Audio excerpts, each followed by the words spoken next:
Go, go, go. All right. So, we've just had that signal. The AP signals come down, and it's like the ants have just scurried from out of their little hiding spots, and people are now scurrying to get their sailing gear on, get those last little things back on the boats, and they'll be trying to get on the water as quickly as they can and get out there. Yandu's got popped here, so they haven't got their spot. They're going to be fighting hard to get back on the line with only 30 seconds to go. As one of the top contenders, they're not going to be getting a clear start where they wanted to start originally. Yeah, here we go, 30 seconds, and here we go, we're racing. So Rag and Famish at the top of the line. They've got a good start. Harry Price and team, they're clear at the moment.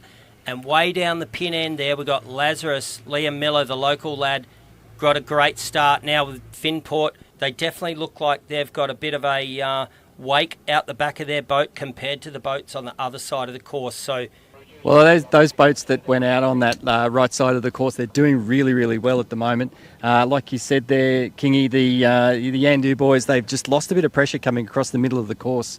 So they've lost out quite a bit there. And, definitely those ones that hit the right side, they're doing well. A bit of pressure there on the right of the screen. So a straight set probably for the lads here.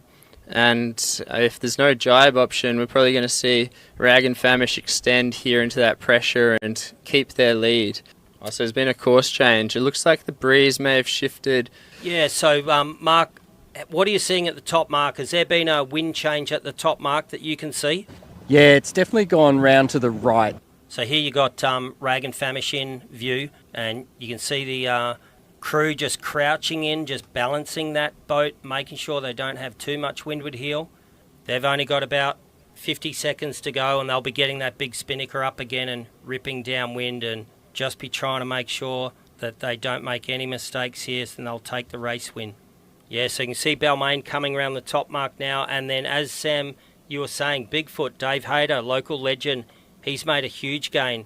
So it looks like Dave may be in third position. So that's going to be a great one for the locals. They've started a beautiful race, just emphasising how good it is when you have a nice start. So Balmain will go up to fifth. So a nice solid race there, and they've seen a gain of a spot. So they've probably sneaked in front of Hugo Stoner on the Royal Oak.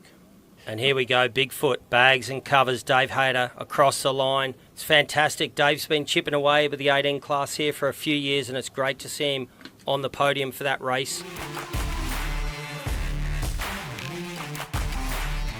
Oh, Yandu's having an absolute shocker right now. They're going to have to duck a lot of the fleet on port. Here we go, 5, Marine 4, Outlet, come with speed. 3, 2, 1, and here we go. So we're racing. Yeah, so the boats are quite low on starboard right now, which is alluding to a left-hand phase right now. If boats can get over onto port early, those boys are going to be absolutely stoked with that. They're going straight at the course towards the top mark. Finport just got a huge knock there. Rag and Famish aren't going to be able to live here for much longer. Yeah, so Rag and Famish and Finport have both matched 2 tacks there, but Rag and Famish has really got the edge on that. They've probably made up a boat length in those 2 tacks, and in the minute and a half probably they've been racing each other closely. That extra boat length right now is really helping them. Keegan's going to have a trouble on Finport trying to reduce it, but they're definitely going to be in front of Yandu now. Now, I think I spotted Yandu crossing out wide. Again, they're finding themselves on a different tack the majority of the fleet. They're definitely picking them, but if you always got that much risk going on, it's going to be difficult to really catch up the distance you need to. Kitchenmaker, they need another good race, so this will really help them. The last race yesterday, they were in 5th. I think they were a bit down the leaderboard in the first race today, so this could help them go up as well. But it's Smeg now that's managed to be the first red boat. And here we've got Rag and Famish, close-up shot. You can see the team just ripping down towards the bottom mark. And it looks like Max in the middle there is just balancing that boat very precisely, keeping that boat directly flat. So that jibe indicates the breeze is better on the left-hand side of the racetrack. So, you know, what you were saying, Sam, about the left-hand side of the racetrack, it looks like it's spot on.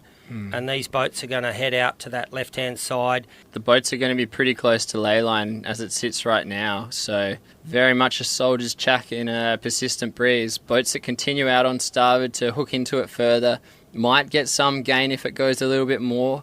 but otherwise they risk sailing extra distance.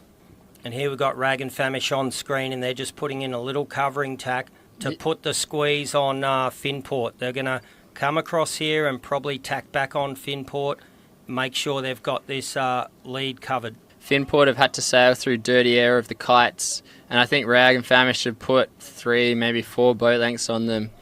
But here they come, they're coming into the top mark. They're a little bit overlaid, just cracking sheets or easing the sails.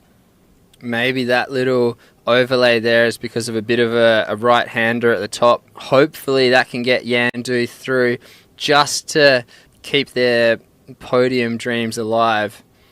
Yeah, Max and Harry giving a wave there. Harry Price can drop the next race, whatever it is. I don't think we'll see them sailing in early. I think they'll want to finish it off cleanly and maybe go for a picket fence with a door. And Harry and Max have been working at this for a long time, and yeah, it's just awesome. We've talked about Harry and Max a lot, but they're joined by Finn. I bet you're keeping them in track because racers always get nervous, and the front man is the cool, calm, collected one. So it's actually a general recall, Sammy. I've just had a look. The general recalls come up, and that means all boats have got to return to the start area. A lot of boats starting a bit higher, hoping to get some clear air. With 117 to the line, I think the boats are still looking pretty close, so hopefully no one's breaking that line early. Rag and Famish, just the boat to weather of them, but Yandu's got the great start at the pin end. At the top end, it looks that like... might be Finport. Just getting some comms from the people on the water, and C-Tech might be over the ley line here. So seems as if that shift has really changed the geometry of the course and people fighting to get back to the mark. It'll be interesting to see the tactics on this next beat, because they all know that the right has helped them on the upwind, but you can see there it's closer to the left-hand side on the downwind to get into that new pressure. Yeah, well, it looks like Marine Outlet have gone for an early jibe, and you can see with that aerial shot the different puffs coming down the course. So sailors going to be looking for those little lanes of pressure. Rag and Famish around in third. Haven't they come back after that start where they had to tack? So C-Tech extending on the right, and Smeg have chosen that early jibe. We'll see who comes out better at the bottom. So it's going to be super important to get this bottom mark rounding clean. If the lead boat doesn't get a clean rounding, it opens the door right up for these boats that are chasing. And once they've got a sniff of that lead, they're all going to be on their toes trying to get the best race they can. Okay, so C-Tech's first around. Yeah, those boats that were able to get out of the start into that righty early had to clear their air. They've made massive gains on the fleet. Now, what we want to look out for is Finport and Yandu.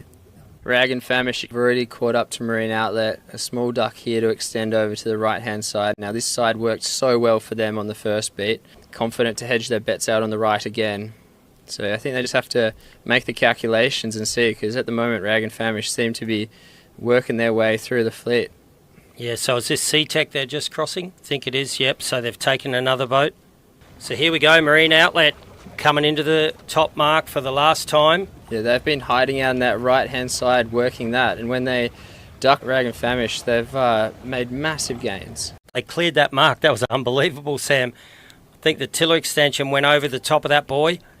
Yeah, precision driving from Tom there. So they're through the finish line now.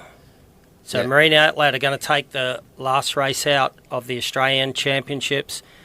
And coming across the line in second, our new Australian champions, Rag and Famish. Harry Price leading the team with a second place. And C-Tech coming in third there. The boys from Victoria will be super stoked with how they finished that championship. Rough 2 days racing, but with a third place in the last race.